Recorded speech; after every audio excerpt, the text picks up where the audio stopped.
ప్రార్థన చేసుకో. పరిశుద్ధుడో విమోచకడానికి పరిశుద్ధనామం బట్టి వందనాలు. నేను నీ వాక్యం చదువుతుండగా మొత్తం మాట్లాడండి. నీ మెల్లిని స్వరం మా కోసం వినిపించి సన్నిధి వచ్చినట్టు ఏసునామములో స్తుతించి ప్రార్థించి వేడుకుంటున్నాను తండ్రి. నిర్గమకాండము 26వ అధ్యాయం. మరియు నీవు 10 తెరలతో ఒక మందిరమును చేయవలను. నీల ధూమ రత్నవర్ణం గల పేనిన సన్నపు నారతో వాటిని చిత్తకారుని పని అయిన కెరూబులను గల వాటిగా చేయవలను. 2వ వచనం 26 నిర్గమకాండం 26 2వ వచనం. ఇటు సైడ్ ప్రతి తెర పొడుగు 28 మూరలు, ప్రతి తెర వెడల్పు 4 మూరలు. ఆ తెరలన్నింటినీ ఒకటే కొలత. 5 తెరలను ఒక దానితో ఒకటి కూర్పవలను. మిగిలిన 5 తెరలను ఒకదానితో ఒకటి కూర్చోవలను. తెరల కూర్పులు చివరను మొదటి తెర అంచున నూలుతో కొలతలను చేయవలను. రెండవ కూర్పునందలి వెడల్పు తెర చివరన అట్లు చేయవలను. ఒక తెరలో 50 కొలతలను చేసి ఆ కొలతలు ఒకదానికొకటి తగులుకున్నట్లు ఆ రెండవ కూర్పునందలి తెర అంచున 50 కొలతలను చేయవలను. మరియు 50 బంగారు కుండీలు చేసి ఆ కుండీల చేత ఆ తెరలను ఒకదానితో ఒకటి కూర్పవలను. అది ఒకటి మందిరమగును. 7 మరియు మందిరము పైనవి గుడారముగా వెనుక వెంట్రుకలతో తెరలను చేయవలను. 11 తెరలను చేయవలను. ప్రతి తెర పొడుగు 30 మూరలు, వెడల్పు 4 మూరలు. 11 తెరలు ఇంత ఒకటి. 5 తెరలను ఒకటిగాను 6 తెరలను ఒకటిగాను ఒకదానికొకటి కూర్పవలను. 6వ తెరను గుడారము ఎదుటి భాగమున వలను. తెరలు కూర్పునకు వెడల్పు తెర అంచున 50 కొలుకులను 2 కూర్పు నందలి తెర అంచున 50 కొలుకులను చేయవలను. మరియు 50 ఇత్తడి గుండీలను చేసి ఒకటే గుడారమగునట్లు ఆ గుండీలను కొలుకులను తగిలించి దాన్ని కూర్పవలను. 12 ఆ గుడారపు తెరలోని మిగిలి వేలాడు భాగము అనగా మిగిలి సగం తెరను మందిరం వెనుకను ప్రతి మీద వేడవలను. మరి ఆ గుడారపు తెరలను పొడుగులోను మిగిలినది ఈ ప్రక్కన ఒక మూరయు ఒక ప్రక్కన ఒక మూరయు మందిరమును కప్పుటకు ఆ ప్రక్కనను దాని ప్రక్కన మీద వేడవలను. మరియు ఎర్ర రంగు వేసిన పొట్టేలు రాయి తొర్లతో పైకప్పును దానికి మీదుగా సముద్ర తోర్లతో పైకప్పును చేయవలను.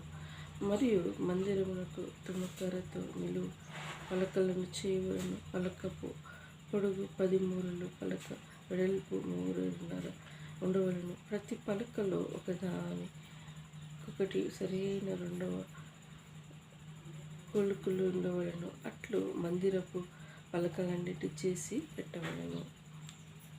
20 పలకలు కుడివైపున అనగా దక్షిణ దిక్కున మందిరమునకు పలకలను చేయవలను. మరియు ఒక్కొక్క పలక క్రింద దాని 2 కుసువులకు 2 దిమ్మలను. ఆ 20 పలకల క్రింద 4 వెండి దిమ్మలను చేయవలను. మందిరపు రెండవ పక్కన అనగా ఉత్తర దిక్కున ఒక్కొక్క పలక క్రింద 2 దిమ్మలు, 20 పలకలు, వాటి 4 వెండి దిమ్మలను వేయవలెను. పడమటి తట్టు మందిరము యొక్క వెనుక పక్కన 6 పలకలను చేయవలెను. మరియు ఆ వెనుక పక్కన మందిరం యొక్క మూలలను 2 పలకలను చేయవలను. అది అడుగున చేరబడి చివరన శిఖరమున మొదటి ఉంగరము దనుక ఒకదానితో ఒకటి అతికింపవలెను. అట్లు ఆ రెండు ఉండవలెను. అవి ఆ రెండు మూలల కుండును. పలకలు 8, వాటి వెండి దిమ్మలు పగుళ్ళు వలన ఒక్కొక్క పలక క్రింద 2 దిమ్మలు ఉండవలను. తుమ్మకర్రతో అడ్డకర్రలను చేయవలను. మందిరం యొక్క ఒక ప్రక్క పలకలను 5 అడ్డుకర్రలను, మందిరం యొక్క రెండవ ప్రక్క పలకలను 5 అడ్డుకర్రలను, పడమటి వైపున మందిరం యొక్క ప్రక్క పలకలను 5 అడ్డుకర్రలను ఉంచవలను. ఆ పలకల మధ్య నుండి నడిమి అడ్డకర్ర ఈ కొస నుండి ఆ కొస వరకు చేయవలను. 29. ఆ పలకలకు బంగారు రేకులు పొదిగించి వాటి అడ్డుకర్రలుండుటకు వాటి ఉంగరములను బంగారంతో చేసి అడ్డుకర్రలను బంగారు రేకులకును పొదిగింపవలెను. అప్పుడు ఆ కొండ మీద నాకు కనుపరచబడిన పోలిక చొప్పున మందిరమును నిలువబెట్టవలెను. మరియు నీవును నీల ధ్రువ రక్తవర్ణము ఒక అడ్డుతెరను పేనిన సన్నపు నారతో చేయవలను. అవి చిత్రకారుని పనివైన కేరబు గలగా చేయవలెను. తుమ్మకర్రతో చేయవలన బంగారు రేకు పొదిగిన 4 స్తంభముల మీద దాన్ని చేయవలను. దాని పలకలకు బంగారము, వాటి దిమ్మలు వెండిని. ఆ అడ్డుతెరలను ఆ కొండలకు క్రింద తగిలించి సాక్షి మందసపు అడ్డుతెరలోనికి తేవలను. ఆ అడ్డుతెర పరిశుద్ధ స్థలమని అతి పరిశుద్ధ స్థలముగా వేరు చేయను. అతి పరిశుద్ధ స్థలములో సాక్ష్యపు మందిరం మీద కరుణాపీఠము ఉంచవలను. అడ్డుతెరలను వెలుపల బల్లను, ఆ బల్ల ఎదుట సాక్ష్యపు వైపున చిన్న మందిరం యొక్క ఉత్తర దిక్కున దీపవృక్షంలో ఉంచవలను. మరియు నీల ధూమ్ర రక్తవర్ణములలో నేనిన సన్న నారతో చిత్రకారి అయిన తెర గుడారం ద్వారా చేయవలను. ఆ తెరను 5 స్తంభములు తుమ్మకర్రతో చేసి వాటిని బంగారు రేకు పొదిగింపగలను. వాటి పశువులు బంగారు, వాటిని 5 ఇత్తడి దిమ్మలు పోతపోయవలను. ఇక్కడ దేవుని మందిరం గురించి మరి ఎలా కట్టాలి, ఏది ఎక్కడ ఉండాలని మరి చెప్పబడుకుంటూ వస్తుంది. మందిరం అంటే దేవుని దృష్టికి విలువైనది. మందిరంలో ఆయన సన్నిధానంలో గడిపే మందిరం కాబట్టి తుమ్మకర్ర, బంగారు కర్రలు ఇది ఇక్కడ ఉండాలి, అది ఇట్లా ఉండాలని మరి దైవజనుడికి మోషే చెప్తుంటూ వస్తున్నారు. సో దేవుడు మందిర ప్రత్యక్షణ గురించి చెప్పబడుకుంటూ వస్తుంది. మరి మందిరము ఎంతో ప్రశస్తమైనది, దేవుని నివాసంతో కూడిన స్థలం ఉంటుంది. అందుకే ప్రతి వారము మనం మందిరానికి వెళ్తూ ఉంటాం. దేవుని సన్నిధానంలో గడుపుట అది గొప్ప భాగ్యం. మరి ఈ లోకంలో ఉన్న వాళ్ళకంటే గొప్ప దేవుని కలిగి ఉంటే అది గొప్ప విషయం. మరి గొప్ప దేవుని మందిర సన్నిధానంలో ఒక్క దినం గడుపుట 1000 దినముల కంటే శ్రేష్టమైనది. ఆ శ్రేష్టమైన దినము మన జీవితంలో కోల్పోతే ఎంతో బాధగా ఉంటూ ఉంటుంది. సో మన జీవితంలో దేవుని మందిరంలో గడుపుట అది పరిశుద్ధ దినం, ఆచరించబడిన దినం కాబట్టి దేవుని మందిరానికి మనం వెళ్ళాలి. ఈ మందిరం గురించి మోషే మరి నా కోసం ఇది ఇలా కట్టాలి అని 26 అధ్యాయంలో చెప్పుకుంటూ వస్తున్నాను. మరి మన హృదయం కూడా ఆలయమై ఉన్నదని దేవుని వాక్యంలో చెప్పబడుతుంది. మరి మీరు మీ హృదయము నాకు ఆలయమైనది ఉన్నదని మీరు ఎరగరా అంటూ ఉంటాడు. మరి కృత నిబంధన గ్రంథంలో మన హృదయము ఆయనకు ఆలయమైనది. మన హృదయంలో మరి మచ్చ, డాగులు, పాపంతో కూడిందంటే ఆయనకి ఇష్టంగా ఉండదు. మన హృదయం తేటగా పవిత్రంగా పరిశుద్ధంగా ఉంటే మనకు ఆలయంగా చేయబడి ఉంటుంది. మరి హృదయము మరి ఎంతో పవిత్రముగా ఉంచుకోబడిన స్థలమే ఉంది. దేవుడు ఈ మాటలు దీవించి ఆశ్రయించిన ప్రార్థించుకున్నాం. పరిశుద్ధుడా విమోచకుడా నీ పరిశుద్ధనామమును బట్టి వందనాలు ప్రభువా. నీ మందిరము ప్రశస్తతను గురించి మాకు తెలియపరిచినందుకు వందనాలు. దేగులైనా మరి జ్ఞాపకం చేసుకోండి దేవా. మరి ఆ రోజులలో పాత నిబంధన గ్రంథంలో ప్రభువా మందిరం గురించి ప్రత్యక్షత మోషేకి ఏ విధంగా కట్టాలి, ఏది ఎక్కడ ఉండాలి అని తనకు చెప్పబడుకుంటూ వచ్చారు. దేవానికి వందనాలు. ఈ రోజులలో క్రొత్త నిబంధన కాలానికి మేమే నీకు మా హృదయం నీకు ఆలయం ఉన్నదని నీ దైవ సన్నిధానంలో నాకు వాక్యంతో తెలియపరిచావు తండ్రి. నీకు వందనాలు. మా హృదయమే నీకు ఆలయంగా ఉంటుంది తండ్రి. నీకు వందనాలు.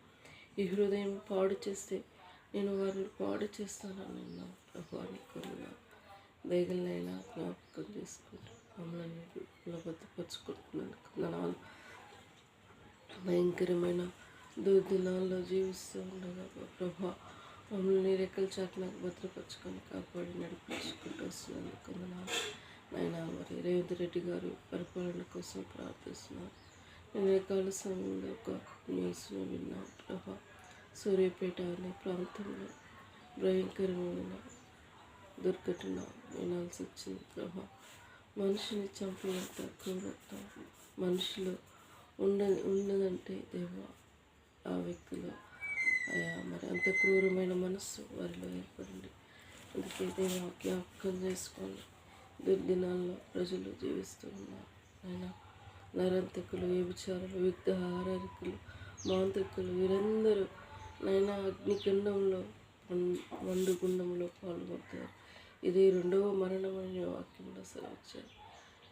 నరకానికి మరణానికి పోయేవారు ఈ లోకంలో ఎంతోమంది ఉన్నారు. నాయన జ్ఞాపకం తీసుకొని అందరినీ రక్షించి కాపాడని ప్రార్థిస్తున్నాను ప్రభా. ముఖ్యంగా రేవంత్ రెడ్డి పరిపాలనలో దేవ ప్రజలకి మరి భయమును అనుగ్రహించండి దేవా.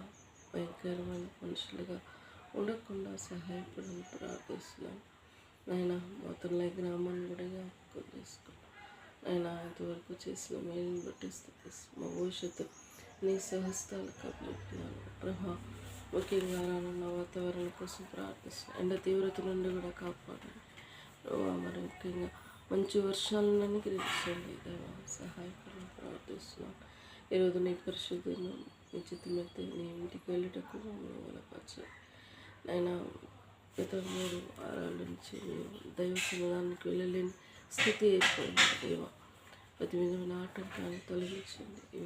ఈ సండే మేము వెళ్ళేటకు మమ్మల్ని బలపరచమని ప్రార్థిస్తున్నాను. ఫైనాన్షియల్ ప్రాబ్లం తీర్చబడటకు కృప దయచేయండి ప్రభా. లోనికి అప్రోచ్ అవుటకు, లోనికి సక్సెస్ అవుటకు దీవించండి ప్రభా. 7 గ్రూప్ 1 సిద్ధపడుతుంది నన్ను బలపరచండి. తమ్ముడు జాబ్ విషయంలో మార్గం సరళపరచండి. చిన్న ఫైనాన్షియల్ ప్రాబ్లం వారికి జీతాలు పడే కృపను దయచేయండి. చిన్నోళ్ళని జ్ఞాపకం చేసుకోండి. పెద్ద చిల్లకి జాబ్ అనుగ్రహించండి. 2 లిస్టులో మీ బిడ్డకి ఇల్లు వచ్చేటకు కృప దయచేయండి. బిడ్డ భవిష్యత్తుని సహస్తాలకు అప్పచెప్తున్నాను. త్రొట్టిల్లకుండా కాపాడండి దేవా. నిలబెట్టండి.